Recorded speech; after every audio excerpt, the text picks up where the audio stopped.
ମୁଁ ଆଜି ଖବର ପାଇଲି ଏବଂ କିଛି ଲୋକ ବି ଫୋନ କରି ମୋତେ କହିଲେ ଯେ ବାଲିପାଟଣା ବ୍ଲକରେ ଝାଡ଼ା ବାନ୍ତି ବ୍ୟାପୁଛି ଏବଂ ତା ପାଇଁ ଲୋକମାନେ ଆକ୍ରାନ୍ତ ହେଉଛନ୍ତି। ଏ ବିଷୟରେ ମୁଁ ଅଠାନ୍ତର ସିଏସସି ସହିତ ଯୋଗାଯୋଗ କରିବା ପାଇଁ ଚେଷ୍ଟା କରୁଛି ଏବଂ ବିଶେଷ କରି ମଧ୍ୟ କ୍ୟାପିଟାଲ ହସ୍ପିଟାଲର ଡାଇରେକ୍ଟରଙ୍କ ସହିତ ଆଲୋଚନା କରିବି ଯେ ତୁରନ୍ତ ସେମାନେ ଟିମ୍ ପଠାନ୍ତୁ ଏବଂ ସେମାନେ ଯେଉଁଠି ଝାଡ଼ା ବାନ୍ତି କେଉଁଥିପାଇଁ ହେଉଛି ତାକୁ କେମିତି ରୋକାଯାଇପାରିବ। ସେମାନେ କହୁଛନ୍ତି ପାଇପ୍ ପାଣି ଯୋଗୁଁ ଏ ପ୍ରକାର ହେଉଛି।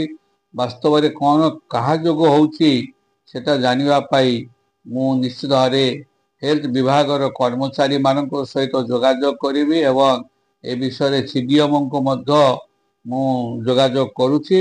ଯେତେ ଶୀଘ୍ର ଏ ବିଷୟରେ ପଦକ୍ଷେପ ନେବେ ଏବଂ ଝାଡ଼ା ବାନ୍ତିକୁ କେମିତି ବନ୍ଦ କରିବେ, ଲୋକମାନେ ଯେମିତି ଅସୁବିଧା ଭୋଗିବେ ନାହିଁ ତା ପାଇଁ ପଦକ୍ଷେପ ନେବା ପାଇଁ ସମସ୍ତଙ୍କୁ ମୁଁ ଅନୁରୋଧ କରିବି।